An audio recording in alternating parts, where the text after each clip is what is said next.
국내 최초 나일론 교사를 위한 팟캐스트 방송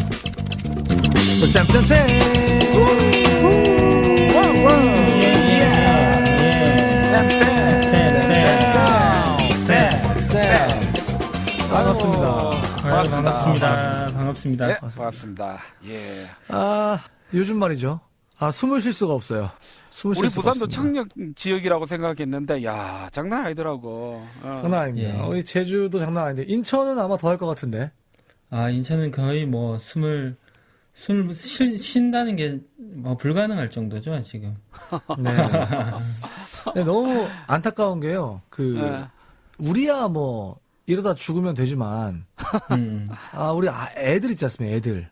애들이, 선생님 밖에 나가서 놀아도 돼요? 하는데, 내가, 안 돼, 나가면 안 돼. 너무 마음이 무너지는 거야, 내가. 그렇지. 그렇죠. 우리 어릴 때는 그런 거 거예요. 없었잖아. 그래서 그냥, 그냥 교실에서 놀아. 이게 체육을 못 하지 않나요? 지금은? 못하죠. 체육관에서나 조금 하고. 참. 그렇죠. 참. 안타깝습니다, 진짜. 요즘 이 미세먼지 외에도 핫한 이슈들이 많아요. 이번에 보니까, 유치원. 네. 그렇죠. 유치원 난리 치려다가 아주 그냥 꼬리 팍 내렸던데. 저는 요번에 어린이집을 애를 처음 3월 4일부터 어린이집을 보냈는데, 그렇죠, 저는 그렇죠. 유치원을 보낸 건 아니지만, 막상 저희가 보내려고 하니까, 뭐 맡길 데가 없잖아요. 만약에 유치원이 안 한다 그렇죠. 그러면 맡길 데가 없는 거예요. 애를 저희 맞벌이 하는데 애를 데리고 직장에 출근할 수 없는 거잖아요, 사실. 그렇죠. 와, 완전 저는 한유청을 폭파시키고 싶은 그런 심정이 들 것 같다는 생각이 들었습니다. 어떻게 애들 데리고 장난치는 것도 아니고. 그렇죠. 너무 깜짝 놀랐습니다, 저는. 그래도 막판에 그런 해결이 돼서 천만다행이지. 또 너무 위협을 가하니까 법인 허가 취소도 한다 그러고 막 이러니까 살짝 꼬리를 내리는 거 아닌가 하는 생각이 들고 사실 에듀파인 이런 걸 왜 못하게 했다 하는지 난 이해가 안 되네. 이해가 안 됩니다. 예. 아니, 한유총 이런 사건이나 미세먼지 그렇지만, 야, 우리 부산에는 진짜 황당한 사건이 하나 있었어. 우리 광안대 러시아 배가 우리 강한대교, 야, 우리 부산의 상징 아니야. 그렇죠. 그걸 때리 박아가지고 그 바람에 차가 통행 금지되고 그래갖고 마침 내가 그날 왜 이래 차가 막히지? 내가 그 동네 앉아 있으니까 그랬더니 때리 박았는 거야. 야, 나 참 살다 이런 건 처음이야 진짜. 그 사람 왜 박았어요? 왜 도대체? 그거 내가 어쩌? 내가 어쩌나. 예.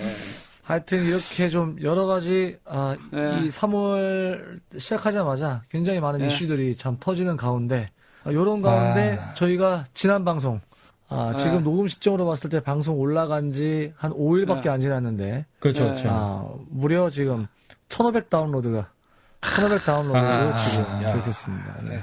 거의 기록 아닙니까? 기록? 예, 우리 쌤들 관심이 많은가 봐요, 이런 데는. 그러니까요. 그렇죠. 네. 댓글도 사실 많이 달렸더라고요. 그러니까 우리 잠시 쉬었던 기간 동안 댓글이 많이 달렸더라고. 네. 그러니까요. 한번 소개하면 천생연분 2? 예. 원도 있나 봅니다. 근데 2 어떻게 댓글을 달았냐면 2018년 마지막 방송 잘 들었습니다. 이제야 처음 댓글 남겨 미안하고 방학 동안 푹 쉬시고 올해 더 힘찬 방송 기대합니다. 이렇게 보냈습니다. 새해 첫날 남기셨네요. 그렇죠. 새해 1월 첫날. 1일 날. 너무 감동적입니다. 그리고 허기77. 아이디가 너무 와닿네요. 늘 저도 허기져 있는데. 허기가 지시네. 네. 그렇죠. 방학 동안 지난 방송 들으며 쌤쌤쌤의 허전함을 달랬다. 그리고 푹 쉬고 건강한 모습으로 오세요 했습니다. 그래서 이 응원 덕분에 사실 우리가 건강한 모습으로 다시 오지 않았나 하는 생각이 있습니다. 그렇죠. 아니, 나는 그것보다는, 야, 이걸 어떻게 읽어야 될지 모르겠는데, 코큰가, 네네. 이랬는데, 야, 이거 읽고 진짜 마음이 진짜 따뜻해지는 느낌. 감동이죠. 야, 감동. 야, 이거는 제가 좀 길지만 좀 다 읽고 싶은데, 안녕하세요. 올해 신규 발령받은 중학교 교사입니다. 작년 임용시험 공부하면서 쌤을 즐겨 들었고, 교사이신 진행자분들이 너무 정말 부러웠습니다. 난 언제 선생님이 될까? 정말 되고 싶다. 이렇게요. 쌤을 들으면서 심해지던 제가 조금이나마 웃을 수 있는 기회가 되어서 감사했고 감사 댓글을 쓰려고 했는데 계속 인증이 실패가 아니 이거 인증 되어서 못 썼다. 실패한다는 얘기 저도 많이 들었어요 이거. 네. 자, 현재 저는 서울에 있는 중학교에 발령이 났고 새 학기를 준비하고 있답니다. 드디어 선생님이 되었습니다. 축하합니다. 선생님이 네, 되고 축하합니다. 즐겨 듣던 팟캐에 와서 댓글을 다니 감회가 새롭습니다. 수험생활 동안 기쁨 주셔서 정말 감사하고 교사로 만나 반갑습니다. 정말 반갑습니다. 반갑습니다. 진짜. 정말. 지금 이게 2월 25일 날 이 댓글 달아주셨는데 지금쯤 아마 수업을 하고 계시겠네요, 그렇죠? 그렇죠. 네, 그렇죠. 네. 지금쯤 이때 굉장히 설레었고 지금쯤 굉장히 후회하고 계실지도 몰라요. 왜 그래? 괜찮아요. 이제 며칠 있다가 17일 되면은 다시 또 뿌듯함이 몰려와요. 그렇지. 괜찮아요. 네. 그 이후에 뭐 또 두별꾸러기님, 세 분 방송 참 만들어 나가시는 게 이렇게 존경스럽다. 네. 이런 얘기들 달아주시면서 이런 댓글들이 다 저희가 쉬는 동안에 달린 댓글들이에요. 네. 그러니까요. 많이 기다리셨네. 저희가 방송할 때는 댓글 안 다시다가 저희가 쉬니까 좀 자주 쉬어야 될까봐 우리가 이런 댓글 좀 달아주셨는데요. 정말 진심으로 감사드리고요. 네, 감사합니다. 저희는 이 댓글의 성원에 보답하기 위해서 정말 열심히 또 방송 만들어 나가도록 하겠습니다. 잠시 뒤에 이혜정 소장님 모시고 또 두 번째 이야기, 더 재밌는 두 번째 이야기 한번 들려드리도록 하겠습니다. 잠시 뒤에 돌아오겠습니다.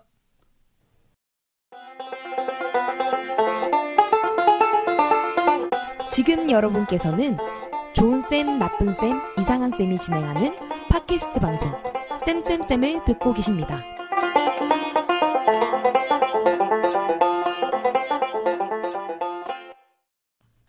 네, 오늘은 지난주에 이어서 연속으로 교사 배움 토크 그 두 번째 시간입니다. 지난번에 저희가 평가에 대한 이야기를 한번 우리 이혜정 소장님 모시고 이야기 나눴는데요. 그때 저희가 그 새로운 솔루션, 그렇죠. 그거 얘기하려다가 시간이 없어서 마무리 지었었습니다.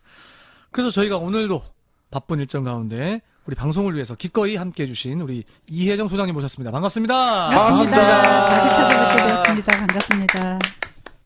어떻게 잘 지내셨습니까? 잘 지냈습니다.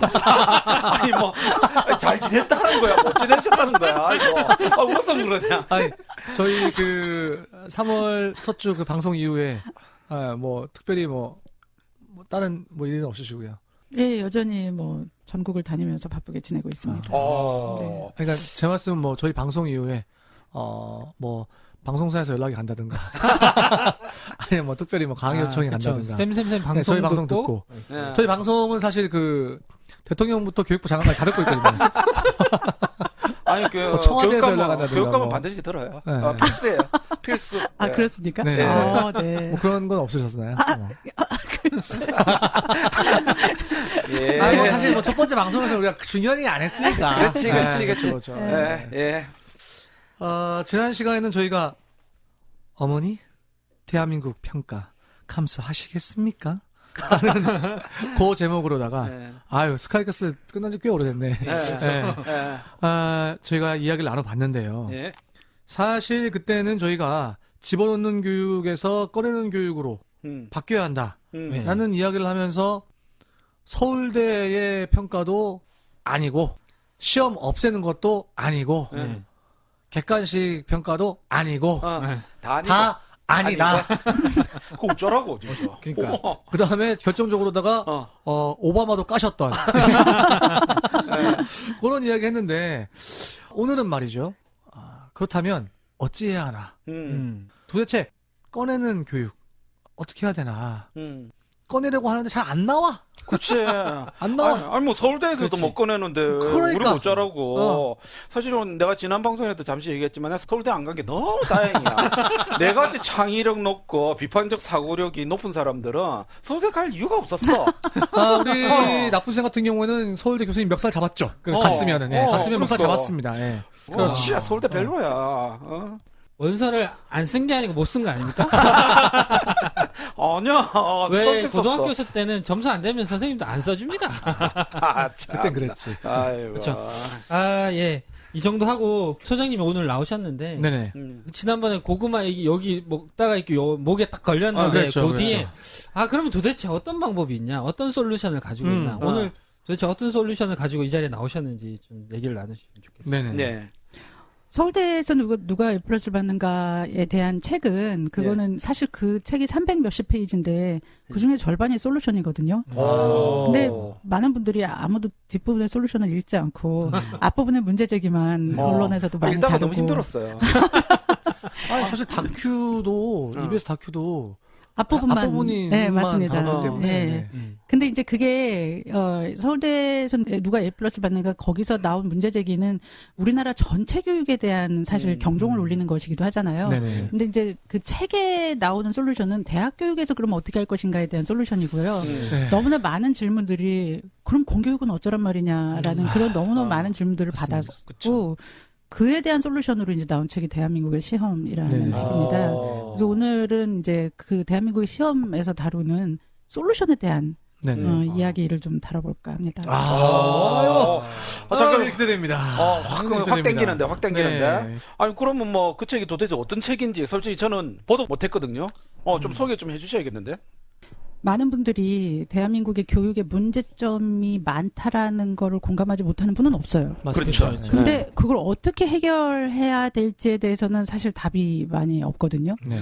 그리고 뭔가 여러분들이 대안을 얘기를 해도 근데 그게 되겠어? 맞습니다. 그게 우리나라의 이것 때문에 저것 때문에 뭐 안 될 이유 10가지 20가지 얘기하면서 안 된다라는 그런 굉장히 좌절, 절망 사실은 어떻게 보면 이제 포기 뭐 이런 부분들이 많이 있는 것 같은데요. 저는 그렇지 않고 바꿀 수 있다고 생각합니다.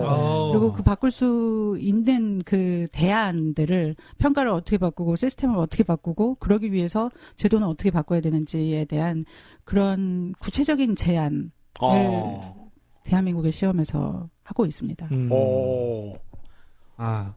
그러면 들으면 교사 개인의 탓보다는 그 전체 이제 시스템이나 이런 것들이 바뀌어야 되는 문제가 있다는 거잖아요. 물론 저는 우리나라 교사분들 중에서 물론 매너리즘에 빠져서 좀 이렇게 좀 열정을 잃고 그러신 분들도 있겠지만 그러나 사실 뭐 젊고 새로 막 교사가 되신 분들 중에는 정말 우리나라 교육을 어떻게 해서든 간에 바꿔보겠다 혹은 그런 열정과 뜨거운 가슴으로 아이들을 대하시는 분들이 저는 많이 있다고 보거든요.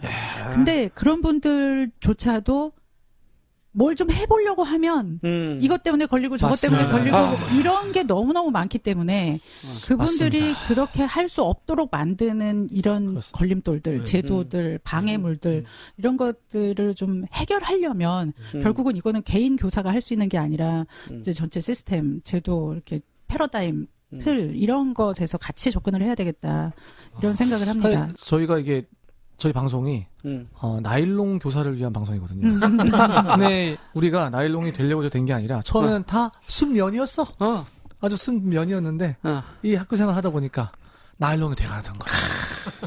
그래서 우리 방송이 그들에게 진짜 믿음과 이런 신뢰를 바탕으로 만들어지는 거 아닌가. 자, 우리 자 그만하고.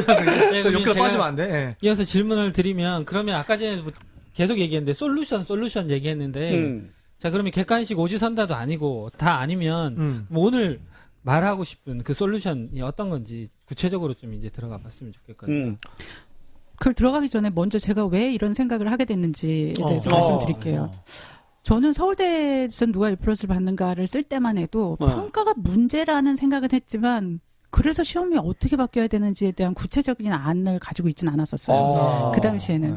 근데 제가 애가 둘인데 네네. 큰애가 공교육에서 잘 적응을 못했거든요. 왜 학교에서는 글쓴이의 생각만 물어요? 왜 아무도 내 생각은 묻지 않아요? 큰아이가. 그리고 글쓴이의 대부분들은 돌아가셨던데 그분들이 정말 그렇게 생각을 했는지 안 했는지 어떻게 알아요? 그리고 1번도 2번도 답이 될 수 있는데 왜 꼭 답은 3번이어야 돼요? 이런 종류의 질문을 매 수업 시간마다 하는 애였어요. 그러니까 저는 학교에 가면 언제든지 약간 죄인이었어요. 학교의 선생님들께서는 얘가 항상 진도 나가야 되는데 쓸데없는 질문을 계속 하는 아이니까 선생님들께서는 저한테 어머니 이 아이는 생각이 너무 많은 게 탈입니다. 생각 좀 그만하고 공부에 집중할 수 있도록 집에서 지도 편달 부탁드립니다. 생각이 공부인데? 이거 어떻게 하면 좋지? 그 얘기를 늘 들었었고요. 예. 그랬었어요. 그래서 이제 너무 민폐다 싶어서 얘를 이제 공교육에서 계속 적응하기가 힘드니까 뺄 수밖에 없어서 빼서 우연히 얘를 어디를 보낼까를 고민을 하다가 이제 그때 막 눈에 들어온 게 제주도에서 막 생기는 국제학교였습니다. 근데 그 학교가 무슨 커리큘럼을 하는지는 몰랐어요. 그리고 그 제주도에 이제 학교가 여러 개가 있는데 그 중에서 한 학교를 그냥 우연히 보냈는데 어디 보내셨습니까? 제주 그 NLCS라는 NLCS. 영국 학교를 보냈는데 그 학교가 우연히 IB를 하는 학교였었어요. 근데 저희 둘째는 이제 터울이 좀 있었는데 축구팀이 너무 좋기 때문에 여기를 떠날 수 없다. 그래서 누나는 거길 가도 얘는 그냥 서울에서 공립학교를 다닐 수밖에 없었어요. 그러니까 이제 아들이군요. 네. 축구를 버릴 수 없죠. 그러니까. 근데 이제 큰애는 이제 중학교 1학년 2학기 때 저쪽 학교로 갔거든요. 그래서 거기서 이제 중3, 고3에서 6년을 지내고서 대학을 갔고 이제 둘째는 여기서 공립학교에서 계속 있었던 차에 저는 이제 두 아이가 다른 학제에서 다른 학교 시스템에서 어떻게 세상을 다르게 바라보고 자라는지를 온몸으로 학부모로서 느끼면서 몇 년을 지낸 거예요.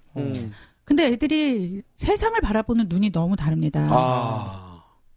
둘째는 저한테 뭘 사달라고 할 때 엄마 이거 사주세요. 이거 우리 반에 얘도 가지고 있고 쟤도 가지고 있고 우리 반 애들이 다 가지고 있어요. 이렇게 저를 설득을 해요. 근데 큰애는 저한테 뭘 사달라고 설득을 할 때 엄마 이거 있잖아요. 이거 얘도 안 가지고 있고 쟤도 안 가지고 있고 아무도 안 가지고 있어요. 그러니까 제가 가지면 대박이겠죠. 그러니까 사주세요. 이렇게 설득을 해요. 그러니까 뭔가를 설득을 하는 명분 자체도 굉장히 달라요. 둘째는 역사광이에요. 근데 그 얘가 다니던 초등학교가 역사 골든벨 같은 거를 계속 하는 학교였어요. 근데 역사 골든벨을 해서인지 얘는 정말 너무너무 많이 외우는 거예요. 초등학교 5학년 때서부터 한국사 검정 1급 도전했어요. 아니요, 도전을 했다고요. 딴 게 아니라. 딴 게 아니고? 네, 딴 게 아니라 도전을 했다고. 편집해 주세요. 아니, 3급은 했는데, 그래도 1급을 하는 건 초등학교 5학년 때 1급을 도전한다는 건 쉬운 일이 아니거든요. 근데 정말 너무너무 많은 걸 외우더라고요. 뭐 왕 수준이 아니라 왕비와 후궁과 후궁의 자식들까지 뭐 다 꿰고 있는 거예요. 그리고 그들 간의 이런 권력 관계 이런 것도 너무너무 꿰고 있는데 제가 너무 이상해서 왜 도대체 그런 걸 다 외워야 되느냐 이렇게 물어보면은 엄마가 몰라서 그러는데 이런 거 하면 학교에서 얼마나 인정을 해주는지 아느냐. 그러니까 역사 골든벨을 하고 역사 같은 거가 이렇게 좀 강화되는 그런 학교였던 모양인데 공립학교에서 얘는 그렇게 외우고 정보를 많이 알고 있으면 선생님이 엄지척을 해주는 그런 학교 시스템이었던 거예요.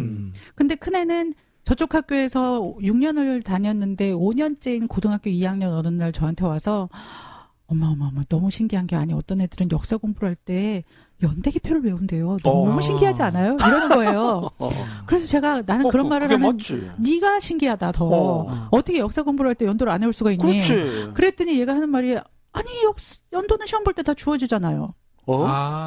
그러니까 얘는 연도가 시험 볼 때 다 주어지는 그런 역사 시험을 보고 있었고 화학은 주기율표가 주어지는 그런 화학시험을 보고 있었고 수학은 공식집이 주어지는 그런 수학시험을 보고 있었던 거예요. 그러니까 그런 정보들은 기본적으로 주어지고 그걸 활용해서 그 너머의 생각을 하느냐가 평가의 대상이 되는 그런 시험을 보고 있었고 그냥 저희 둘째는 다음 중 시대순에 알맞게 나열한 것은 이런 정보 위주의 암기가 고득점으로 연결될 수 있는 그런 종류의 시험을 보고 있었던 거예요. 그러니까 서로가 서로에 대해서 질문을 하면 서로가 서로에 대해 질문에 대해서 답변을 못해서 서로가 서로를 무지하게 무식하게 생각해요. 그렇지. 너무 서로를 무식하게 생각하고 저러고서 어떻게 학교를 다니나 몰라. 다들 이렇게 생각을 해요. 근데 저는 이 두 아이의 차이가 그 각각의 학교에서 어떤 종류의 능력을 고득점으로 보상을 해주느냐에 대한 평가에 대한 가치관, 패러다임의 차이라고 생각을 했고 이 두 차이를 비교 분석하는 칼럼을 쓰기 시작했는데 그거를 하다가 이제 매경에서 이거를 일변 헤드라인으로 확대 취재를 해달라 이렇게 해서 이제 구체적으로 더 조사를 하기 시작을 한 거예요. 그러니까 예를 들면 둘째 놈은 이제 누나한테 가벼게 몇 년인지 알아? 그렇죠. 그걸 던지면 누나는 나 몰라. 근데 너 가벼우에게 지금 우리 한국사에 미친 영향에 대해서 알아? 이렇게 하면 이제 그렇죠. 그걸 왜 알아야 되는데? 그렇죠. 둘이 싸우는 거겠네요. 그렇죠. 그것도 모르는 에이그. 그렇죠. 서로. 네, 그리고 그런 거 막 물어보면은 이거에 대해서 어떻게 생각해 이런 거 물어보면 그런 거 시험에 안 나와. 그치. 둘째는 바로 그렇게 얘기를 해요. 그러니까 이제 서로가 아는 거를 모르는 거예요. 그런 부모님이 잘못했네. 아니 가족간에 불화를 그냥 만드셨네 그냥. 그러면 안 되지. 재밌다. 재밌다. 근데 저는 솔직히 이 큰애와 둘째의 차이가 교육의 차이라고 생각을 하고 평가 기준의 차이라고 생각을 했지만 큰애네 교육을 둘째네 공교육에 참고해서 적절히 반영하면 좋겠다라는 생각을 했지 이걸 통째로 갖고 올 수 있다는 생각은 꿈에도 못했어요. 왜냐하면 이 두 아이의 차이가 이 교육의 차이는 솔직히 처음에는 돈 때문이라고 생각했어요. 그렇지. 국제학교 돈 많이 들잖아. 왜냐하면 저희 둘째는 저 제주도 살지만 저희 아이들 국제학교 못 갑니다. 네, 맞아요. 진짜. 교수님 좀 사시나? 아니 근데 처음에 둘째는 이렇게 이제 우리가 공립학교니까 돈을 안 내고 다니는 공짜인 학교였고 뭐 이제 국제학교는 굉장히 많은 학비를 내야만 하는 학교여서 이 돈 때문에 이 교육이 가능한 거지. 이거를 그냥 그래서 일부 참고는 할 수 있을 정정 전체를 들여온다는 건 꿈에도 생각을 못한 상황이었는데 그런데 그리고 또 이제 국제학교는 다 영어판으로 하잖아요. 그쵸, 그러니까 그쵸. 이제 공교육에 도입한다는 거는 있을 수 없는 일이잖아요. 안 되지. 언어 때문에. 근데 이거를 취재를 하다가 매경에서 이제 헤드라인으로 확대 취재를 해달라고 해서 구체적으로 취재를 하다가 정말 너무나 우연히 일본이 제가 그 기사를 쓴 게 2016년 3월 5일인데요. 취재를 할 때가 1월, 2월이에요. 2016년이었어요. 근데 그거보다 이미 3년 전인 2013년에 일본은 이 큰애네 국제학교에서 하던 이 비싼 교육이라는 이거를 국가가 나서서 전체 자국어로 바꿔서 공교육에 공짜로 도입을 이미 3년 전에 결정을 했다는 걸 처음 그때 발견한 거예요. 저는 그게 너무나 소름이 끼치게 놀라웠었어요. 그래서 그 사실을 이게 발견을 우연히 했는데 그러자마자 홈페이지 뒤져서 바로 문부과학성에 전화를 했어요. 직접. 일본에요? 제가 일본에 직접 전화를 국제 전화. 일본말도 할 수 있어? 아니요. 영어로 이걸 담당하는 사람을 바꿔달라. 그냥 분명히 이걸 Hello? 담당하는 사람은 영어를 좀 할 줄 아는 담당 사람일 please. 거라고 생각해서 그래서 실무 담당자를 바꿔달라. 저는 이게 누가 왜 어떻게 어떤 경로로 이거를 도입을 국가 차원에서 했는지 이걸 좀 확인을 하고 싶었던 거예요. 왜냐하면 이게 저한테는 너무너무 충격이어서 어떻게 국제학교나 외국인 학교에서만 운영되는 이 교육과정을 국가 차원에서 전체 자국어로 바꿔서 공립학교에 공짜로 배포할 생각 자체를 했는지가 저는 이게 너무 놀라워서 직접 실무 담당자를 이제 전화를 했는데 잠깐만요. 소장님 지금 자꾸 이거를 우리 큰 딸이 했다. 이거를 좀 알게 됐다. 이거를 일본이 3년 전부터 들여왔다는데 이거가 뭡니까 도대체?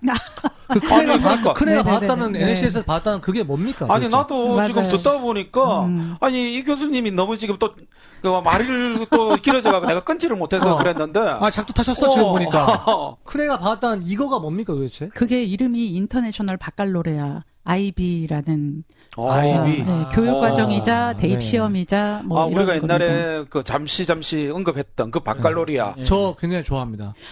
너무 예뻐요 가수 아이비가. 죄송합니다. 죄송합니다. 이 편집되죠? 네, 편집해 주시면. 근데 프랑스 바칼로레아하고는 전혀 다른 겁니다. 그래요. 네, 프랑스 바칼로레아는 그냥 프랑스의 국가 교육과정의 대입 시험이고요. 이거는 인터내셔널 바칼로레아고 바칼로레아라는 이름이 붙은 게 뭐 유러피안 바칼로레아, 잉글리시 바칼로레아, 튀니지 바칼로레아, 루마니자 바칼로레아 보통 명사죠 사실. 굉장히 많이 있습니다. 그런데 그냥 그 중에서 가장 유명한 게 프랑스 바칼로레아하고 인터내셔널 바칼로레아 두 개인 거고요. 둘은 만점이 프랑스는 20점 만점, IB는 45점 만점. 이거는 뭐 철학이 필수. 이런 식의 되게 다른 겁니다. 그냥 네, 다르다는 것만 인식하시면 될 것 같습니다. 그래서 요지는 두 아이를 키워보니까 이런 차이점을 발견하게 됐고, 그래서 그 첫째 아이가 받았던 그것이 아이비라는 걸 알게 됐는데, 놀랍게도 그것을 일본이, 그 칼럼을 쓴 게 2016년인데, 2013년부터 아이비를 일본이 들여온다는 걸 아시고, 깜짝 놀라서 직접, 모시모시 하셨다는 거 아닙니까? 네. 여기 어떻게 됐습니까? 담당자랑 통화를 했는데요. 담당자의 당시의 얘기가, 잃어버린 20년을 회복하려면 경제 재건을 해야 되고 경제 재건을 위해서는 인재 재건을 해야 되는데 인재 재건의 핵심은 교육 혁명이다.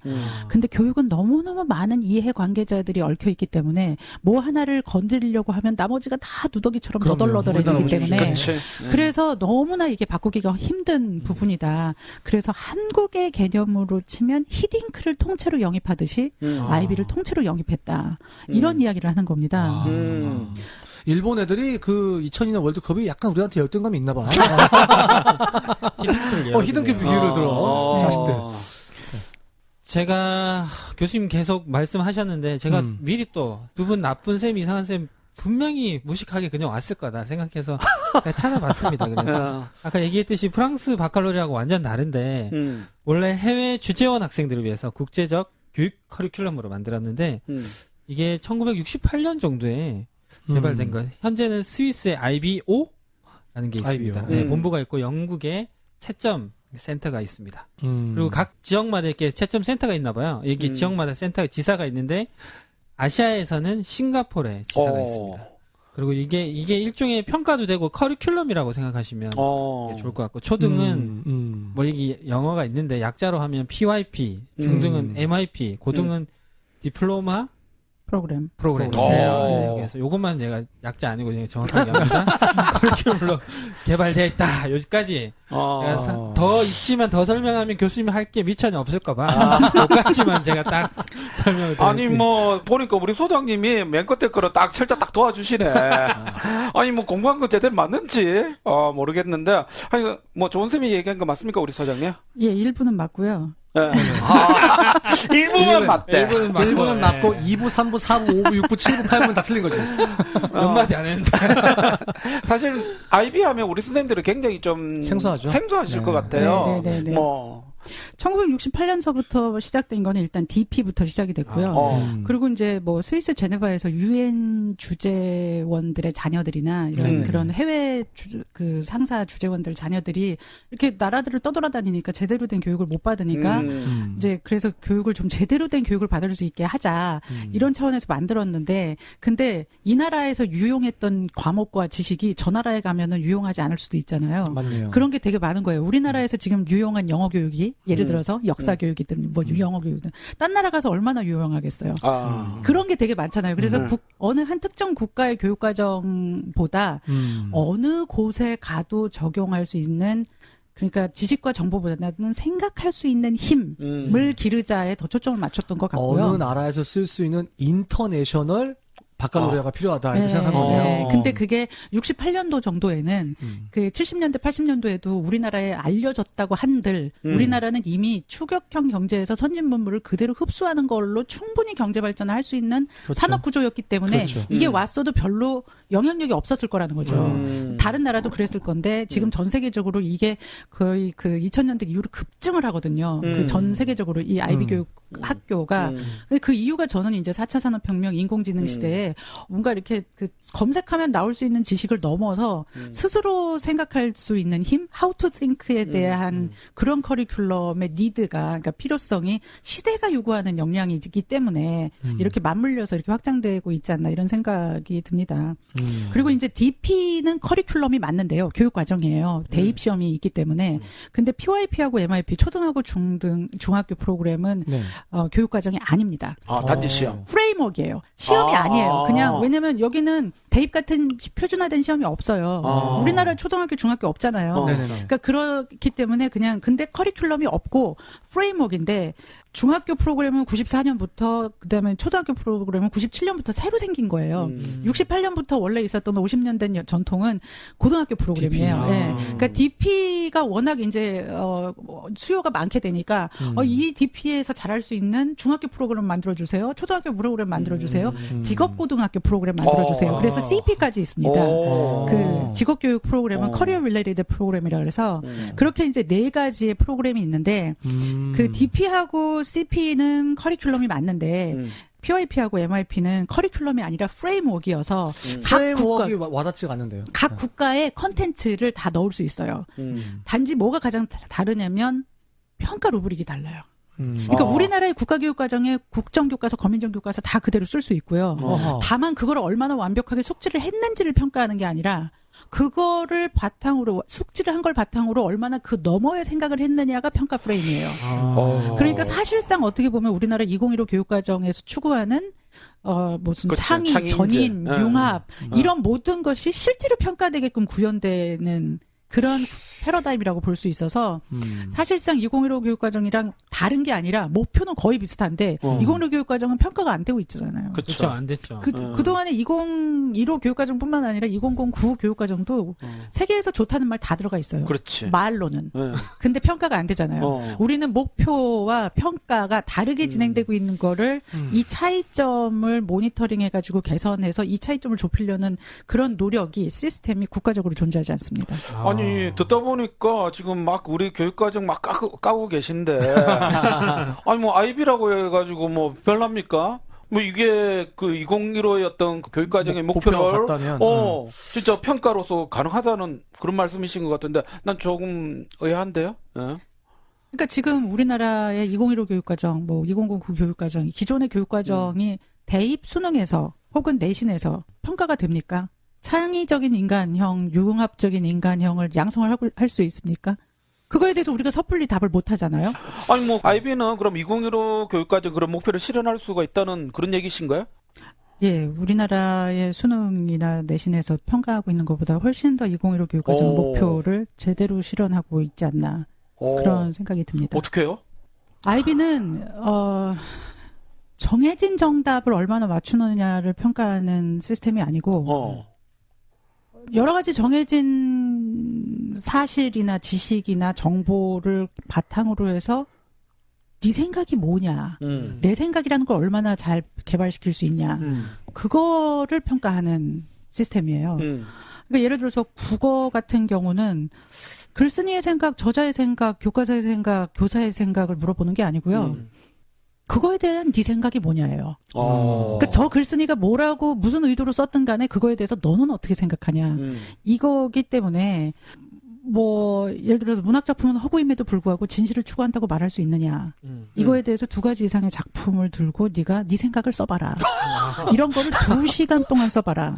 이런 게 수능 시험 문제입니다. 수능 시험 문제가 이런 걸 2시간 동안 쓰는 거예요. 근데 문학 작품은 허구임에도 불구하고 진실을 추구한다고 말할 수 있을까? 이거를 다 돌아가면서 한 번씩 얘기해보자. 이런 종류의 수업으로는 2시간을 써낼 수 있는 논리력은 기를 수가 없어요. 2시간을 써낼 수 있는 논리력은 잠깐 돌아가면서 얘기를 해보자. 한 5분씩? 이걸로는 안 되는 거예요. 그렇지.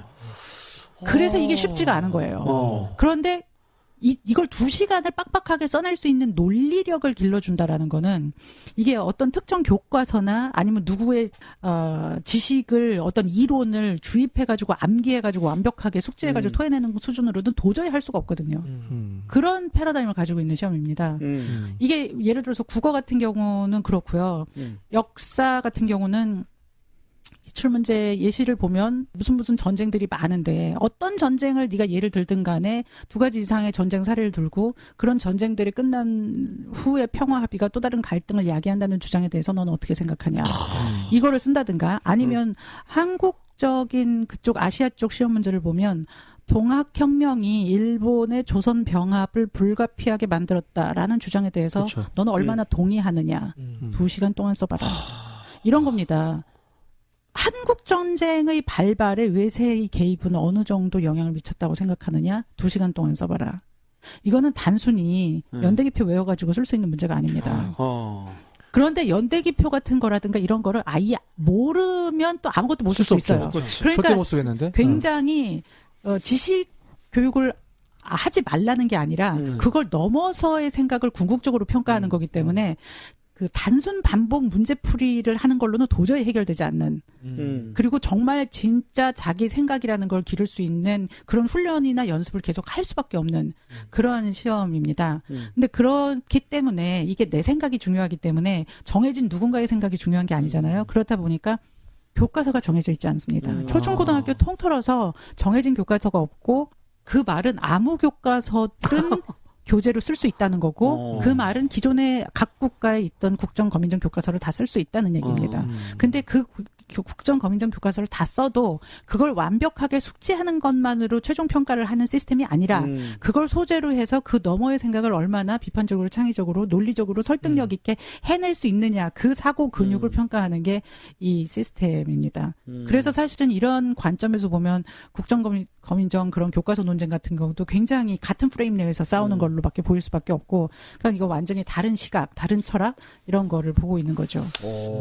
그러면 이건 지금 뭐 사실 말씀 들어서는 저렇게 어려운 시험 문제를 내면 되는 그런 게 아니라 말씀 들어서는 아예 교육과정 자체를 바꿔야 되는 수업 방법 자체를 바꿔야 되는 좀 그런 문제인 것 같은데요? 아이비 자체가? 그렇죠. 그러니까 우리가 기존에 굉장히 여러 방법론이 많이 등장을 해왔지 않습니까? 뭐 토론학습도 있고, 뭐 하브루타, 무슨 뭐 발도르프 또 PBL, 뭐 거꾸로 수업, 뭐 프로젝트 여러 가지 다 있잖아요. 근데 그거는 방법론이잖아요.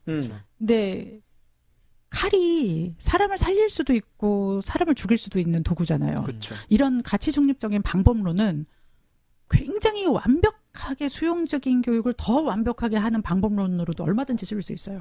아하. 그러니까 지금 말씀드린 모든 방법론은 다 좋긴 한데 정말 주입이 제대로 잘 되게 숙지를 잘 되게 하는 방법으로도 이 도구들이 쓰일 수 있어요. 교수법들은 사실 토론도 그 개념을 정확하게 이해하기 위한 토론도 많거든요. 그렇죠. 그런 거꾸로 수업도 집어넣는 수업을 더 잘 집어넣게 하기 위해서 거꾸로 수업을 이용할 수도 있는 거고. 그래서 이런 것들은 다 방법론인데 그게 아니라 아이비는 사실상 집어넣는 걸 넘어서 꺼내는 수업을 궁극적으로 평가하고 거기에 최종적으로 고득점으로 보상을 해주는 완전히 다른 종류의 평가 철학인 거고요. 그 평가 철학을 구현하기 위해서 지금 말씀하신 이런 여러 가지 교수법들은 다 활용할 수 있어요. 격구로 교실이나 토론학습이나 이런 것도 얼마든지 활용할 수 있는데 예를 들어서 똑같이 강의식 수업이라고 하더라도 집어넣는 수업을 위해서도 쓸 수 있지만 꺼내는 수업을 위해서도 강의식도 얼마든지 쓸 수 있거든요. 그러니까 이게 이런 방법론은 어느 철학을 위해서 쓰느냐에 따라서 도구로서 칼처럼 사람을 살리기도 죽이기도 하는 그런 걸로 쓰일 수 있는 것처럼 저는 훨씬 더 지금 중요한 게 우리가 이 시대에 어떤 종류의 능력을 기를 것인가 그리고 어떤 종류의 능력에 우리가 고득점으로 보상을 해주는 평가 체제를 가지고 있을 것인가의 철학이 먼저 정립이 되고 그다음에 이런 방법론들을 적용해야 되지 않을까 이런 생각을 해봅니다. 야, 철학 얘기 나오니까 이제 할 말이 없어지는데 사실 그 철학이라는 그 자체가 가지는 게 너무 힘들잖아요. 네. 그런데 그 철학조차도 만들어지지 않은 이 상황에서 이렇게 얘기해봤자 더 이상 진도가 안 나갈 것 같은데요. 그래서 사실은 아이비라는 게 약간 아까 일본에서 말씀하신 그 히딩크의 개념으로 우리가 히딩크의 여러 가지 문화가 있지 않습니까? 근데 그런 거를 우리가 또 하면 될 수 있지 않냐 이렇게 말은 하지만 사실 하기 어렵잖아요. 기존에 우리가 가지고 있던 문화를 깨기가 어려우니까. 그래서 이제 외부에서 이렇게 히딩크가 통째로 영입이 돼서 왔을 때 우리한테 미쳤던 영향이 엄청났던 것처럼 이렇게 아이비처럼 지금 깨기 어려운, 사실은 적용하기 어려운, 어떻게 철학을 바꾸냐, 이런, 사실 엄청난 것을 통째로 이렇게 들여오게 되면은, 이게 변화의 씨앗이 될 수 있지 않을까, 이런 생각을 하게 됩니다. 듣다가 보니까 좀, 이렇게 머릿속에 이렇게 그려지지는 않거든요. 맞아요. 네, 뭔가 좋은 것 같긴 한데, 맞아요. 그러면 어떤 과목을 가르치고, 뭐 이렇게 커리큘럼이 구체적으로 좀 어떻게 되는지. 좀. 거기도 국수사가 있을 거 아닙니까, 국수사가. 그럼요. 아이비 과목은요, 전체적으로 그 6+3이라고 하는데요. 6은 그냥 국영수, 사탐, 과탐, 예술 6 과목이에요. 국영수, 사탐, 과탐, 예술. 네. 거기서 한 과목씩 선택을 하게끔 되어 있고요. 체육이 없네요? 체육은 이제 그 3에 들어가 있어요. 그러니까 그 지금 6+3이라고 했잖아요. 네, 그래서 6에 보면은 국영수, 사탐, 과탐, 예술이고 예술 한 과목을 빼고 사탐이나 과탐을 하나 더 추가 선택할 수는 있어요. 그렇게 되어 있고 사실 국어는 국어 가르칩니다. 우리 작품들 가르치고요. 그냥 뭐 수학은 수학 가르치고 다 내용은 크게 차이가 있는 게 아니에요. 자체는. 근데 평가가 이렇다 보니 수업 방법도 완전히 달라질 수밖에 없고 그리고 이제 교재를 보는 그런 시각도 굉장히 달라지겠죠. 교과서 자유 발행제 같은 것이 이거는 이제 한꺼번에 들어오는 그런 차원인데요. 아무튼 이제 6개가 국영수, 사탐, 과탐, 예술이고 한 과목당 7점이 만점이에요. 그러니까 7등급이 제일 높은 1등급이에요. 그래서, 거꾸로네. 네, 그래서 이제 6과목이니까 7, 6, 42에서 42점이 만점인 거고요. 그러니까 7점 받는 게 제일 어렵고 그다음에 이제 6점 이런 식으로 아비투어에서 되는 거고. 6점이 최고점 이런 거나 마찬가지네요. 그러고 이제 플러스 3이라고 했잖아요. 6 플러스 3에서 네네. 그 플러스 3이 이제 TOK, EE, 카스 이렇게 세 개가 있는데 어렵네. 카스요? 예. 카스를 먼저 말씀드릴게요. 카스는 우리나라 창의 체험 활동이에요. 크리에이티비티, 창체. 액티비티, 서비스. 이래서 자동 봉진이 들어가고 이런 건데 이제 그 부분 여기에 체육도 들어가고 뭐 봉사 활동도 들어가고 동아리 활동도 들어가고 이런 거를 이제 카스에서 하는 거고요. 그다음에 이제 그 익스텐디드 에세이가 소논문이에요. 우리나라 지금 소논문이 이제 여러 가지 소논문? 그러면 이 학종에서 그 소논문?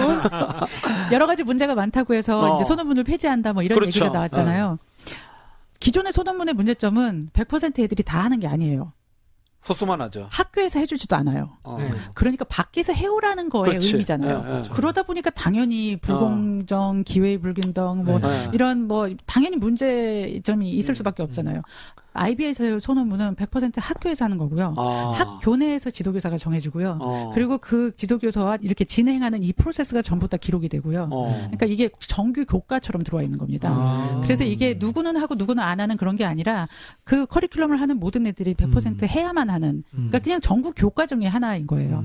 그리고 이제 아까 6 플러스 3에서 그 3에 해당되는 그러니까 이 3이 뭐냐면은 핵심 교육과정이고 6에 해당되는 게 이제 선택 교과인 거예요. 왜냐하면 이제 그 교과는 다 여러 교과들 중에서 선택할 수 있거든요. 우리가 국영수라고 해서 국어를 우린 선택하지만 그 모국어가 우리에게는 한국어지만 다른 나라는 다른 언어일 거잖아요. 그렇겠죠. 그게 몇십 개가 개발돼 있어요. 그래서 각각의 분야별로 사실은 다 선택을 할 수 있게 돼 있는데 우리나라의 개념으로 치면 그냥 쉽게 국영수, 사탐, 과탐, 예술 이렇게 되는 거고요.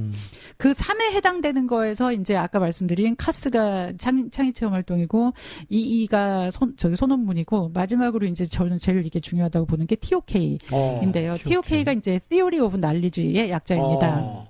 지식론이라는 건데요. 프랑스 바칼로레아가 철학이 필수잖아요. 그렇죠. IB는 철학이 필수가 아니고 TOK가 필수예요. 어떻게 보면은 철학에서 인식론만 이렇게 따서 온 것 같은 느낌이 들어요. 이게 뭐냐면 우리가 공부를 왜 하나? 우리가 공부를 하는 지식의 본질은 뭔가? 우리가 지식을 안다는 거는 뭘 의미하는 건가? 이거에 그러니까 우리가 6과목을 교과 교육을 해서 내가 공부를 해서 안다는 것에 대한 의미를 메타인지하게끔 하는 거를 정규 교과에 넣은 겁니다.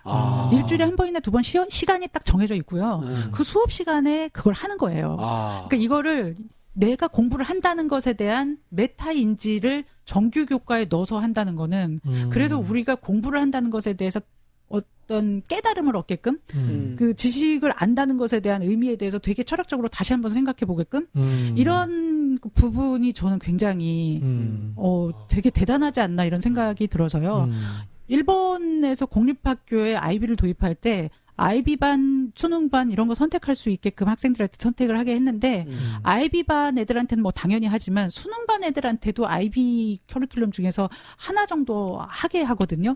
그 대표적인 게 TOK를 하더라고요. 그리고 심지어 대학에서 교양 과목으로 TOK를 도입하겠다 이런 움직임도 있는 거예요. 그러면 TOK를 하면 애들한테 어떤 이렇게 성장이 이렇게 눈에 띄게 나타나는 건가요? 네, 제가 TOK 선생님을 인터뷰를 해봤는데요.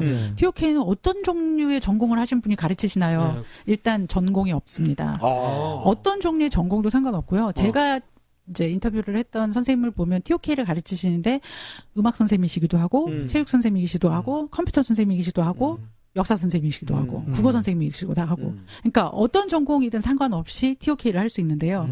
다만 그러면 어떻게 가르치십니까? 그랬더니 가르치지 않는 것이 가르치는 방법입니다. 또 이런다. 진짜 잘못한다. 아니 근데 그게 그런 거예요. TOK는 수능처럼 외부 시험이에요. 외부에서 평가되는 시험이에요.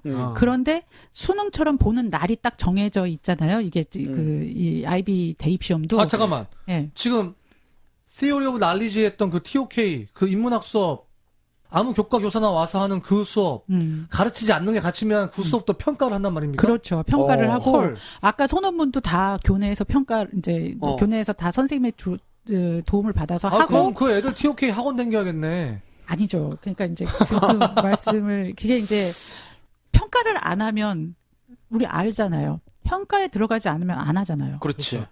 이걸 하게 하는 거예요. 그런데 여기서는 변별을 그렇게 세게 두지 않아요. 그러니까 7점 이거를 이렇게 두지 않고요. A, B, C로만 두는데 대부분의 애들이 B를 받아요. 그냥 막 한다는 거에 의미를 두자라는 거의 개념이고요. 여기서는 큰 변별을 두지 않아요. 다만 그게 일주일에 한 번이나 두 번 정도 의무적으로 있고요. 고등학교 2학년 때는 2번 있고요, 시간이. 고등학교 3학년 때는 한 번 있더라고요, 시간이. 근데 그거는 이제 조절할 수 있는데, 아무튼 그거는 외부 평가를 하기 때문에 수능처럼 보는 날 몇 달 전에 시험 문제가 공개돼요. 6개의 질문지가 매 시험 때마다 나오고, 그 질문지 중에서 하나를 선택해서 일주일에 한 번이나 두 번 정도 있는 수업 시간에 브레인스토밍을 하고, 애들이 그거에 대해서 얘기를 하면 선생님은 너는 왜 그렇게 생각했는지를 계속 질문만 해주면 돼요. 선생님은 답을 가지고 있을 필요가 없어요. 선생님은 계속 질문해주고 애가 얘기를 하면 그거를 까주고 깨주고 그렇게 하는 게 선생님의 역할일 뿐 선생님은 답을 알려주실 필요가 없는 거예요. 그런 종류의 수업인데 예를 들어서 질문이 이래요.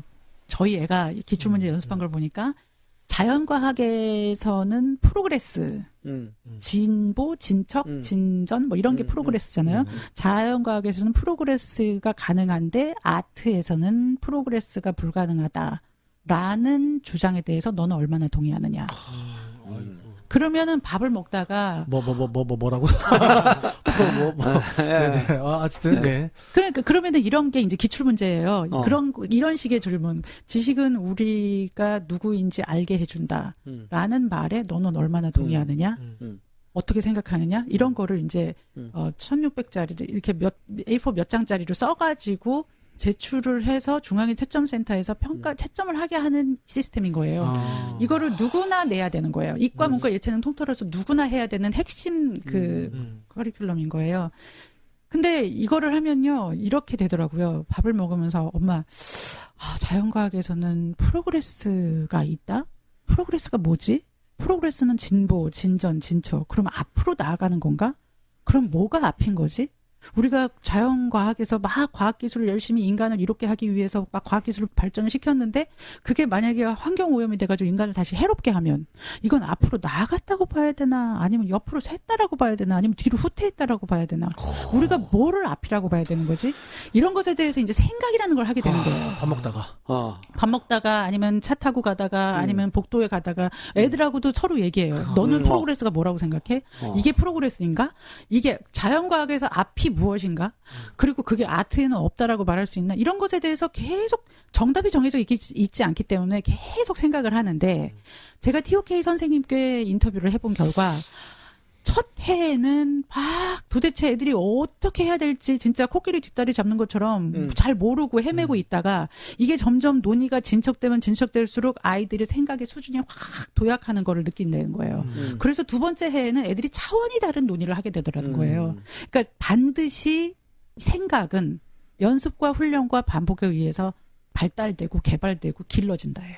비판적 창의적 사고력은 그냥 타고나고 맨 땅에 헤딩하고 지식을 수용하면 언젠가 저절로 얻어지는 게 아니라 반드시 연습과 훈련과 반복에 의해서 길러진다. 아니 그렇다면 제가 또 궁금해지는 게 있는데요. 네. 사실 아까 전에 즉 TOK 같은 경우는 생각을 하게 만들고 또 이제 소논문 같은 게 있다고 했잖아요. 다른 과목도 다 그런 식이라는 거지. 그리고 또 일반 과목도 지금 이제 평가가 있을 건데 사실 제가 여러분들은 그렇게 안 보이시면 제가 대학에서 강의도 나갑니다. 그래가지고 제가 이제 논술 강의도 하고 그러거든요. 그렇게 안 보이죠? 이거 어디 강사 나부랭이가 지금. 대학에서. 그런데 솔직히 제가 대학에서 수업을 하면서 애들 임용 준비하는 애들한테 교육학 논술이 있잖아요. 그러면 제가 이제 가르쳐요. 그런데 애들한테 언제나 그래 얘기하는 게, 야, 교육학 논술 만점 받으려면 어떻게 해야 되느냐. 핵심 키워드를 집어넣어야 돼. 그렇죠. 그 키워드가 없으면 빵점이야. 아무리 했어도 빵점이야. 그런 식으로 해서 제가 논술 강의를 하거든요. 근데 참 하면서도 제가 좀 답답하긴 한데, 그러면 IB에서는 도대체 이런 평가, 소논문이라든지, 그 다음에 TOK, 또 그 다음 일반 교과, 이게 거의 다 글 쓰는 식으로 평가가 이루어질 건데, 어떻게 평가가 이루어지는지. 거기도 다 6점 만점인 애가 있을 거고, 또 점수가 안 되는 애가 있을 거고, 이럴 거 아닙니까? 예, 그렇죠. 평가에 대한 얘기를 좀 해주셔야겠는데. 예를 들어서 대선 패배 원인을 분석하라, 뭐 이런 식의 시험 문제가 나왔다면, 우리 개념으로 쳤을 때 1등급을 받으려면, 썰전의 유시민 작가 수준으로 논리력이 있으면 1등급을 받습니다. 그런데 완전히 반대 의견을 가지고 있는 박형준 교수 같은 경우는 그럼 점수가 깎이느냐? 절대 그렇지 않습니다. 평가 기준 자체가 어떤 주장을 했느냐는 평가 기준이 아니고요. 어떤 주장을 하든 간에 그걸 얼마나 논리적으로 설득력 있게 백업을 했느냐. 그게 그 평가 기준이기 때문에 서로 완전히 상반된 논리를 가지고 있는 썰전의 유시민 작가나 박형준 교수 둘 다 논리적으로 충분히 설득력 있게 설명이 되면 그럼 양쪽 다 만점을 받을 수 있는 게 이제 이런 이 IB 같은 평가 기준의 일단 채점 절대 평가란 기준입니다. 말씀이신 거네요. 절대 평가이고요. 그리고 제가 충남교육청하고 협업을 해가지고 100명 정도의 우리 학생들, 수능 보는 우리 일반 학교 학생들을 대상으로 IB 시험 보는 실험을 했었습니다. 근데 100명의 내신 상중하로 나눠가지고 이렇게 실험을 했었는데요. 처음에 학생들이 각 학교에서 이렇게 몇 명씩 차출이 돼서 왔는데 그래서 인솔에 오신 선생님께서 문제를 딱 보더니 우리 애들은 이런 문제를 한 번도 풀어본 적이 없으니 시험 보다가 시작하자마자 다 잘 것 같은데 꼭 끝까지 남아있어야 됩니까? 이렇게 얘기를 하실 정도로 낯설어 하셨어요. 근데 결론적으로 한 명도 잔해 없고 시간 다 더 달라고 하고 막 이랬었거든요. 근데 제가 다 끝나고 나서 이제 넓은 홀에 모아놓고 아이들한테 인터뷰를 했고 이제 뒤에 선생님들 서 계셨고 그래서 제가 학생들한테 어땠냐고 이렇게 물었을 때 학생들이 뭐 새로웠어요, 신선했어요, 낯설었어요, 신기했어요. 그런데 이구동성으로 재미있었어요. 정말요? 재미있었다고 하는 겁니다. 공부 잘하는 애들만 데리고 갔는가 보다. 아닙니다. 내신 상충하로 해서 다 섞었거든요. 그래서 제가 왜 재미있느냐, 니네들은 이런 시험을 본 적이 없지 않느냐, 그렇게 학생들한테 물으니까 틀리든 맞든 어쨌든 제 생각을 쓰는 거잖아요. 학교에서는 제 생각을 쓰는 시험이라는 건 없어요. 그러는 거예요. 그래서 제가 야, 우리도 논술이 있잖아. 그렇지. 논술 시험 네 생각 쓰는 거 아니야? 이랬더니 학생들이 이구동성으로 하는 얘기가 한국의 논술은 출제자의 의도와 채점자의 기대를 예측해서 써야만 하는 사실상 정답이 정해져 있는 또 다른 종류의 객관식일 뿐입니다. 이게 또 이구동성으로. 다른 종류의 객관식이다. 네. 그러니까 사실은 한국의 논술과는 다르다는 거죠. 그리고 뭐 이렇게 제주도에서 이성훈 교육감께서 이 얘기를 하는 게 3 더하기 4는 얼마냐라는 그걸 묻는 질문이 아니라 7은 어떻게 만들어지느냐. 이렇게 하면 답이 하나가 아니잖아요. 그렇죠. 그러니까 이런 식인 거예요. 답이 하나가 아닌데도 맞을 수 있는 그런 평가 시스템인 거예요. 그래서 학생들의 얘기가 이런 종류의 시험은 기존의 논술과는 너무 다르다. 아니 그러면 채점하는 사람들의 그 가치라든지 채점하는 사람들마다 이게 다 공정성 시비, 그다음에 객관성 시비가 날 수밖에 없는 시험이 될 것 같은데요. 그렇죠. 채점이 궁금해요. 그리고 아까 말씀하실 때 TOK 같은 경우에 그거를 애들이 쓴 거를 외부로 보내서 한다고 했거든요. 네. 근데 출제한 사람이 채점해야죠. 아닙니다. 출제하는 사람은 몇 명이나 되겠습니까? 채점은 어마어마하게 많은 인원을 해야 되기 때문에 결국은 그게 무슨 말이에요? 채점은 어마어마하게 많은 인원이 한다고요? 그 채점 시스템이 어떻게 되는 거예요? 그러니까 그 몇십만 명이 보면 그 몇십만 명의 애들을 다 해야 되잖아요. 네네. 프랑스 바칼로레아 작년에 78만 명 봤다는데 그거 다 논서술인데 그걸 다 하려면은 출제자는 몇 명밖에 안 되는데 그들이 다 할 수 없으니까 결국은 전국에 있는 교사를 차출할 수밖에 없습니다. 이것도 전 세계에 있는 IB 교사들 중에서 채점관을 차출합니다. 그리고 이제 전 세계에 있는 IB 교사들 중에서 채점관 신청을 하면 테스트를 거쳐서 채점관이 될 수 있는지를 확인은 한 후 그리고 약간의 훈련을 거쳐서 채점관으로 활동을 하게 되는데요. 일단 처음에 이제 애들이 시험을 보면 매 시험마다 조금씩 난이도가 다를 수 있기 때문에 그때그때마다 시니어 채점관들이 모여서 집중적으로 서로 각각을 채점을 막 해요. 그러고서는 한 2, 3일 동안 막 몇십 개를 채점을 한 다음에 그거를 서로 공유하면서 서로 이렇게 맞추는 스탠다다이즈 표준화 작업을 거칩니다. 그래서 여기서부터 여기까지를 7점으로 하자. 여기서부터 여기까지를 6점으로 하자. 이거를 정하는 거를 매 시험 보자마자 즉시 해요.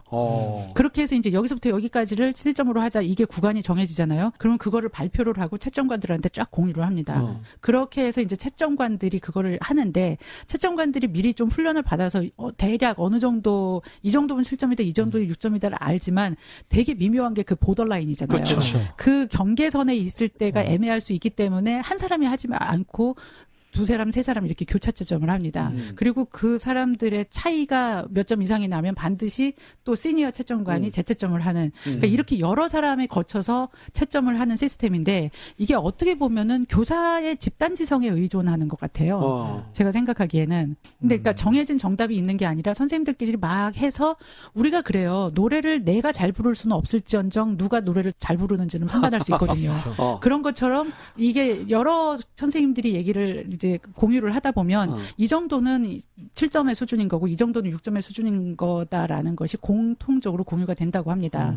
그리고 어려운데 그거 너무 어려운데. 제가 물어봤거든요. 채점관을 선발을 할 때 서로 좀 다르면 어떻게 그거를 이제 보정을 합니까? 그러니까. 근데 채점관을 그걸 담당하시는 IBO 본부에 있는 사람들이 이런 얘기를 하더라고요. 답안지를 줬을 때 채점을 해보라고 시켰을 때 90, 80, 70 이렇게 채점을 하시는 분이 있고 70, 60, 50 이렇게 채점을 그렇지. 하시는 분이 있는 거예요. 그러면 이쪽의 90과 이쪽의 70은 같은 거잖아요. 그 그렇죠. 90과 70을 같게 맞춰주는 작업을 연수에서 한답니다. 그러니까 이게 사람마다 최고 점수, 최하 점수 이게 바운더리가 달라지잖아요. 그런데 거기서 하시는 말씀이 90, 80, 70을 70, 60, 50으로 채점하는 사람은 있지만 90, 80, 70을 70, 80, 90으로 채점하는 사람은 없답니다. 그러니까 기본적으로 잘한 건 잘한 거고 못한 건 못한 거라는 것은 다 아는 거예요. 교과 전문성을 가진 사람이라면. 다만 이거를 A로 줄지 B로 줄지 이거의 차이가 좀 있을 것일 뿐 그걸 거꾸로 채점하지는 않는다는 거예요. 그래서 그거를 맞춰주는 그 조금 차이가 나는 그걸 보정해주는 작업을 연수에서 한답니다. 굉장히 여러 단계 검증 과정들이 있네요. 네, 그리고 또 그런 게 있어요. 이렇게 100개, 200개의 답안지를 하면 전 세계에서 본 모든 그 시험지 답안지가 영국에 있는 채점센터로 가는데 거기서 전체를 스캔해서 전 세계의 채점관들에게 온라인으로 뿌려요. 와. 그래서 로그인을 하고 들어가가지고 이제 100개, 200개 정도의 시험 답안지가 저한테 만약에 채점관에게 할당이 된다 그러면 10개나 20개씩이 따로따로 와요.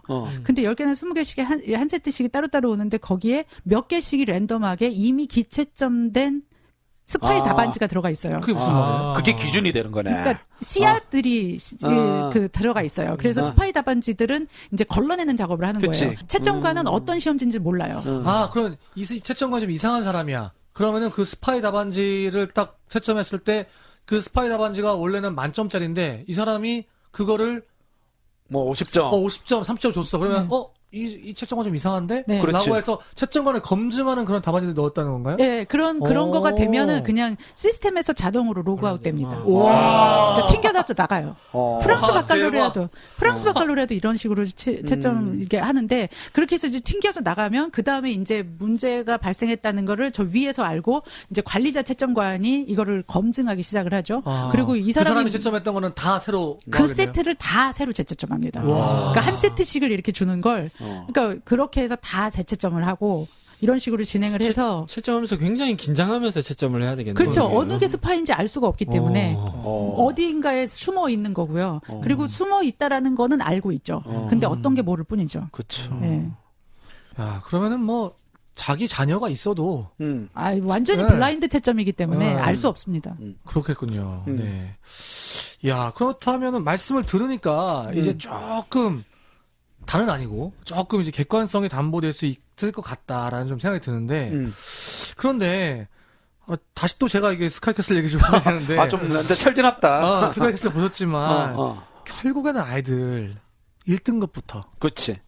쭉 등급 매겨야지 않습니까? 근데 IB에서는 그러면은 요렇게 해가지고 얘네들을 어떻게 내신 등급을 매겨가지고 어떻게 정시든 수시든 할 수 있는 겁니까? 일단은 그 IB는 내신도 프랑스 바칼로레아는 내신이 없거든요. 그냥 수능만 있는 거예요. 근데 IB는 내신이 반드시 45점 만점 중에 포함되게 돼 있어요. 근데 IB에서의 내신은 부풀리기를 할 수 있잖아요. 우리는 이게 다 절대평가니까. 그렇지. 근데 그런 우려 때문에 그 내신을 만약에 어떤 선생님이 100명을 내신 채점을 했다. 그러면은 그 중에서 완전히 무작위로 몇 개를 샘플링을 해가지고 중앙채점센터로 가요. 그럼 거기서 리뷰를 해가지고 이 선생님이 내신에 부풀리기를 했다. 그러면 그 학교 전체 학생들의 내신을 다 깎아요. 이런 방식으로 조정하는 과정을 거칩니다. 그래서 학부모나 학생들이 이 내신이 이 선생님이 부풀리기를 하는지 아니면 불리하게 주는지 이런 것에 대한 걱정이나 불신이나 항의를 사전에 시스템적으로 차단을 해서 궁극적으로 교사를 보호해주는 시스템입니다. 교사가 시험 문제를 낼 때 항의받을까 두려워서 내신에 이런 문제 생길까 두려워서 왜냐면 우리나라는 내신 문제 때문에 소송까지 가는 나라이기 그렇지, 때문에 그럼요. 예, 그런 거를 시스템으로 보호를 해주는 그래서 사실은 궁극적으로 교사의 교육권을 지켜주는 그런 시스템입니다. 지금 약간 내신에 대한 개념이 약간 다른 것 같아요. 지금 네. 말씀 듣다 보니까 지금 IB 교육을 하는 학교에서 내신이라는 것은 그 학교 선생님들이 내는 문제를 말씀하시는 거죠. 네. 그리고 아까 중앙에서 문제를 출제해서 네. 풀고 그다음에 그 답안지를 중앙으로 보내는 네. 이거는 내신이 아니고 외부 시험이에요. 외부 시험 네. 있는 거네요. 네. 결국 이 IB라는 거는 그 내부에서 선생님들이 가르친 사람들이 내는 그 문제하고 네. 중앙에서 출제되고 중앙으로 답안지를 보내는 거하고 네. 이 두 가지가 같이 공존하는 거네요, 시험이. 네. 수능과 내신이 공존합니다. 그러나 잠깐만요. 그걸 네. 수능이라고 부른 겁니까? 제가 편의상 그렇게 부르는 거지 IB에서는 external assessment, internal assessment. 그러니까 내부 평가, 외부 평가 이렇게 부릅니다. 그렇게 부르는 게 좋을 것 같아요. 기존 우리가 부르는 수능하고 좀 혼동될 것 같아서. 네. IB 외부 평가를 내부 평가가 같이 공존한다. 네. 그런데 내부 평가를 뭘 할지를 사실상 범위가 정해져 있습니다. 예를 들어서 내부 평가가 완전히 자율이면 그러면 기존에 문제 풀기 해도 되는 거잖아요. 근데 그럴 수 없습니다. 반드시 예를 들어서 수학 같은 경우는 다 문제 풀이를 우리나라는 하잖아요. 근데 경기외고에 수학을 IB반도 수능반도 가르쳐 보신 선생님이 계세요. 제가 그래서 어떻게 다르게 가르치십니까? 여쭤봤더니 수능반에 가서는 100% 문제풀이 합니다. IB반에서는 10% 문제풀이 합니다. 그러면 90% 시간은 뭐 하세요? 그랬더니 그 수학적 개념에 대해서 토론합니다.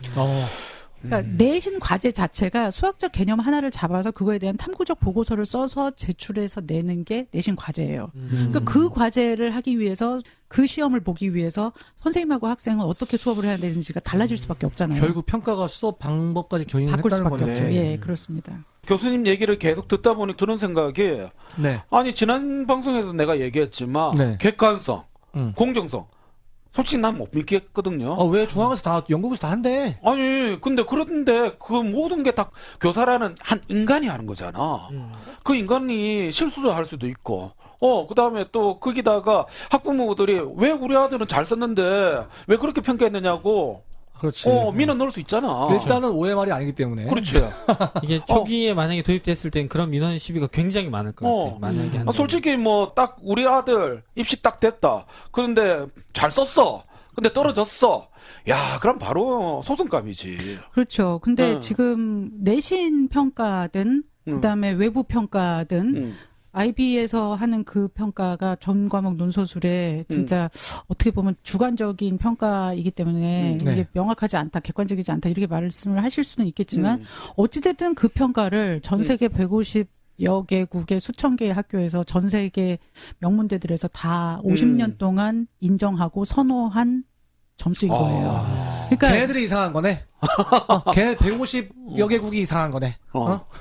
그래서 사실은 지금 우리가 만들 수 없다가 아니라 우리가 만들어도 누가 만들어든 그게 교육부에서 만들든 뭐 교육과정 평가원에서 만들든 누가 만들든 우리는 아직 이거에 대한 경험과 인식이 없기 때문에 신뢰하지 못할 거라는 거죠. 그래서 사실은 이 인식이 확산되기 전에는 외부의 이런 그 시스템을 시범적으로 일단 들여와서 그 처음에 50년 동안 공신력 있게 검증된 시스템의 평가의 신뢰도를 우리가 좀 일단은 좀 이용하자, 좀 활용을 해보자 이런 차원에서로 IB를 도입하자는 그런 움직임이 있는 걸로. 네, 그러면 있습니다. 실제로 아까 잠깐 얘기했는데 어느 정도 나라가 이 IB를 하고 있는지 실제로 우리가 알만한 나라들, 뭐 구체적인 사례들 또 그것들이 어떻게 대입에 저희 같은 경우는 결국 입시인데 그렇죠. 대입이 어떻게 반영되고 있는지 궁금하거든요. 전 세계에서 우리가 알만한 나라들은 일단 거의 다 도입했다고 보시면 되고요. 처음에는 100% 사립에서 시작을 했어요. 근데 지금 현재 전 세계에서 이제 수천 개의 학교들 중에서 56%가 공립이에요. 그리고 이제 사립이 더 적은 상황이고요. 지역별로 보면은 제일 적은 데는 아시아예요. 근데 아시아는 언어 때문에 전부 다 국제학교, 외국인 학교 위주로 들어왔어요. 그러니까 그러다 보니까 귀족학교 엘리트 교육에 그런 이미지가 굳혀질 수밖에 없는데 제일 많이 들어온 데가 미국입니다. 미국은 공립 교육을 개혁해야 된다는 니드가 부시도 오바마도 클린턴도 계속 있었고 그래서 공립학교를 어떻게 개선을 할까 예산은 있으니까 그거 가지고 이제 막 고민을 하고서 선택을 한 게 아이비인 것 같아요. 그래서 공립학교가 이게 멀쩡하게 있던 공립학교를 아이비로 바꾸는 이런 것들이 점점 늘어나고 있는데 지금 현재 미국은 2,200 몇십 개거든요. 그 중에 90%가 공립입니다. 그러다 보니까 미국에서는 이제 그 아이비의 효과에 대한 연구들이 다른 데서는 아이비가 얼마나 대학에 가서 브로드 러닝, 딥 러닝, 뭐 리서치, 셀프 매니지먼트 이런 여러 가지 영역에서 대학에서의 효과 아니면 대학에서 잘하는 거, 뭐 명문대 진학률 이런 거에 얼마나 더 효과적인가에 대한 연구는 굉장히 많거든요. 압도적으로 많이 효과적이다라는 결과들은 굉장히 많습니다. 근데 미국에서 나온 연구는 대학에서 얼마나 더 유리하냐 그거를 하긴 하는데 일반 애들이 대학에서 효과적인 거 보다 저소득층 애들이 아이비를 받았을 때 더 많이 효과적이더라. 이런 연구들이 계속 보고가 되고 있어요. 왜냐하면 이 미국은 공교육에 저소득층에 이런 그 뭐라 그래야 되나 정말 공교육의 질 개선을 위해서 이 아이비를 전략적으로 도입한 게 굉장히 의도가 크기 때문에 언어 문제가 없잖아요, 미국은. 그렇죠. 근데 언어 문제가 있는 아시아권하고 굉장히 다른 맥락으로 이게 도입이 되고 있습니다. 그리고 당연히 전 세계 명문대들에서 아이비에 대해서 다 받고 있고요. 심지어 우리나라에서도 뭐 서울대 연구대를 비롯한 명문대에서 아이비 학생들 입학을 다 하고 있습니다. 근데 우리가 잘 모를 뿐이고 일단 이제까지 국내 학력으로 인정되는 아이비가 별로 없었기 때문에 그리고 있어 왔어도 다 영어판이었기 때문에 우리가 잘 많이 알지 못했던 것일 뿐 전 세계 명문대들에서는 아이비를 선호하고 있습니다. 아니 우리가 알고 있는 명문학교, 그러니까 예를 들면은 뭐 서울대 연고대에서 네. 우리 한국 수능을 보거나 한국 내신이 아닌 그 아이비 교육과정 내부 시험, 외부 시험을 가지고 그 점수로 대학을 간다고요? 네. 경기외고가 우리나라에서 공교육 섹터에서 유일하게 아이비를 하고 있는 학교이고요. 그런데 저희가 2009년부터 초중등교육법 행정규칙에 고등학교는 그 국제적으로 공인된 교육과정을 운영 편성할 수 있다라는 문구가 들어가 있고요. 이때 시도교육청의 지침을 따른다 이렇게 돼 있어요. 그러니까 그 국가가 아니라 그 시도교육청의 의지로 그 국제적으로 공인된 교육과정을 합법적으로 고등학교에 개설할 수 있게 되어 있고요. 그래서 그거에 의해서 국내 학력을 인정받았어요. 경기외고가 영어판으로 했어도. 그래서 국내 학력을 인정받아서 수능 최저가 없는 수시 일반 전형으로 서울대 합격했습니다. 그리고 제주국제학교도 국내 학력을 인정받고 거기도 한국어랑 한국사를 배우거든요. 그래서 국내 학력을 인정받는데 걔네들도 그 수능 최저가 없는 수시 전형으로 이제까지 학종 전형으로 서울대 등 명문대에 합격을 해왔고요. 다른 이제 학교들은 외국인 전형이나 재외국민 자녀 전형으로 입학 사정에 경험들이 누적이 되어 있더라고요. 그래서 국내 상위권 대학들에서는 아이비에 대해서 매우 잘 알고 있습니다. 지금 말씀하시는 우리 한국에 있는 그 고등학교들 이런 데는 다 소위 말하는 기족학교들이잖아. 그렇죠. 돈이 많으니까 그게 가능한 기지. 나 제주도 살지만 NCS 못 가? 아니 모르겠습니다. 우리 소장님도 돈이 좀 있으셔서 보내셨는지는 모르겠지만, 아니 솔직히 나는 엄두를 못 낼 것 같아. 이걸 어떻게 생각하세요? 아니 나는 그것보다는요. 사실은 더 조금 기분이 나쁜 게 뭐냐면 지금 우리 한국에서 불고 있는 바람은 뭐냐면 교사의 평가권. 가르친 사람이 평가해야지. 지금은 초등에서는요, 시험물, 수능이란다, 수행평가도, 일반은 일반 선생님이, 2반 선생님이 낼 수 있어요. 왜냐면 가르친 사람이 평가해야 되는데, 이거는 내가 가르친 애들 그거 시험지를 말이죠. 외국에 보내가지고, 그럼 우리 교사 평가권이 뭐가 됩니까? 이상한 선생님 너무 흥분하셨네. 또, 이거 또 안 너무 되겠다. 흥분하셨네. 좀 마음 가라앉히고 지금 시간이 너무 많이 됐네, 또.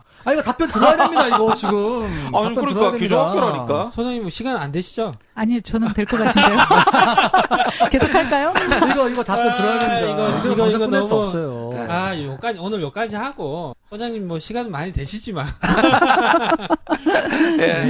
요거를 남겨두고, 네네. 아쉽지만 남겨두고 네네. 다음 방송에 들으면 어떨까요? 그럴까요? 네, 좋습니다. 알겠습니다. 사실은 아마 오늘 아이비에 대한 설명 들으시면서 신선한 충격을 받기도 하시고 또 굉장히 많은 의문점들이 생기기도 하셨을 겁니다. 그렇지. 네. 저희가 소장님 모시고 녹음하면서 사실은 저희 페이스북에다가 질문 있으시면 올려주세요. 뭐 이렇게도 올렸었는데 청취자님들의 질문들, 궁금점들 다음 시간에 그렇지. 다음 시간에 저희가 아주 그냥 자근자근 씹어 먹도록 하겠습니다. 네. 그래서 오늘은 또 우리가 밤을 샐 수 없기 때문에 우리 선생님들 소감 한 번씩 듣고 좀 마무리하도록 하겠습니다. 지금 특별히 우리 조은쌤 같은 경우에는 있잖아요. 네. 콘티를 안 보고 거의 우리 소장님과 아이 컨택하면서 완전히 선생님 빠져들었어요. 네. 네. 진행할 생각을 안 하고. 네. 어떠셨습니까? 저는 들으면서 사전에 좀 이렇게 공부를 해와서 거의 그냥 같은 마음이었다. 소장님과 같은 마음이었다. 궁금한 게 없어요, 사실. 네. 그래서 그렇지만 이게 한국교육에서 어떻게 들어올지 큰 그림을 살짝 좀 그려볼 수 있었던 시간이 아닌가 하는 생각이 들고 우선 학생들한테 생각하는 힘을 길러주는 것, 비판적 창의적 사고력을 길러주는 것, 이건 말이 좋지. 어떻게 할 것인가? 우리가 과연 한 번쯤은 생각해봤나? 하는 반성도 좀 사실 좀 하게 되고 그렇습니다. 그래서 뭐 이 나쁜 쌤 이상한 쌤은 사실 그런 거 없이 막 넣잖아, 집어넣잖아. 아니, 저는 안 넣습니다. 아니 여기 넣어주지도 않고 꺼내지도 않고. 우리 나쁜 쌤 어떠셨어요? 계속 지금 나쁜 쌤 아주 방송 내내 팔짱 딱 끼고 다리 꼬고 지금 앉아 계신데 어떠셨어요? 아니 난 들으면 들을수록 좋긴 좋아. 저렇게만 되면 좋겠는데, 우리 지난 방송에 얘기했던가? 단발령. 그 정도의 어떤 개혁이 필요하다는데, 솔직히 난 머리 자르기 싫거든. 지금 너무 좋거든. 이렇게 가르치기 너무 좋아. 그렇지. 노트 다 필기 다 해놨고, 이제 이대로만 가르치면 되는데. 그렇지. 근데 지금 이제 교육자료 다 만들어 놨는데, 그대로 가르치는데, 기술이 우리가 또 기본적인 기술이기 때문에 잘 안 변해. 그렇지. 내가 그냥 판서 쫙 하면 애들이 딱 따라줬고, 굉장히 편한데, 또 이렇게 어려운 길을 가락하니까, 사실 좀 짜증은 나. 그런데, 미래적인 측면에서는 좋긴 좋은데 그런데 이걸 어떻게 할까? 다음 주에 우리 소장님 좀 각오하셔야 되지 않을까? 제가 질문 공세로서 제가 꺾어보겠습니다. 좋습니다. 네. 예. 저도 오늘 말씀을 들으면서 이거는 약간 교육의 사대주의 아니냐. 그렇지. 또 남의 우리가 거잖아. 또 서구에 잘 나간다는 교육 또 들어야 되는 것이냐. 라는 그런 거부감이 있거든요. 근데 사람이 참 이렇게 염정아 같이. 근데 내 아이는 그런 교육 받게 하고 싶네. 이건 또 뭐야. 지금 그 두 마음이 동시에 공존하는 거야, 나한테. 지금. 미쳐버리겠어, 진짜. 소장님 어떠셨습니까? 오늘 두 번째 방송이었는데. 예, 더 궁금한 여러 질문들을 많이 더 받고 얘기를 하고 싶은데 이걸 다음 시간으로 연기한다고 하니 제가 오히려 더 사이다가 필요할 것 같아요. 이거 방송 매니아야. 예. 좋습니다. 오늘은 저희가 대한민국의 평가에 대한 문제에 우리 이혜정 소장님 모시고 두 번째 방송 했는데요. 오늘 새로운 솔루션으로 아이비에 대해서 한번 알아봤습니다. 사실 또 아이비 제주도에서는 조금 논란이 있어요. 그래서 많이 듣긴 했는데 또 소장님 책도 보긴 했지만 오늘 들으면서 또 그랬구나라고 좀 새롭게 알게 된 것도 있고 특별히 궁금점들 굉장히 많이 생겼습니다. 예. 우리가 요거 다음 시간에 한번 소장님께 다 쏟아부어 보도록 하겠습니다. 예. 우리 선생님들 한번 기대해 주시고요. 다음 방송을 듣지 않고 아이비에 대해서 가타부타 얘기하는 거 옳지 않습니다. 적어도 다음 방송까지는 듣고 그 다음에 저희는 선생님들에게 정답을 써라는 거 아니에요? 선생님들의 생각을 정리할 수 있는 그런 시간이 됐으면 좋겠습니다. 예. 긴 시간 청취해주신 우리 선생님들 감사드리고요. 또 오늘 나와주신 이혜정 소장님 감사드립니다. 감사합니다. 쌤은 선생님들의 참여로 만들어집니다. 구독, 좋아요, 댓글, 팟캐스트 3종 세트 잊지 마시고 쌤 페이스북 페이지도 많은 방문 부탁드립니다.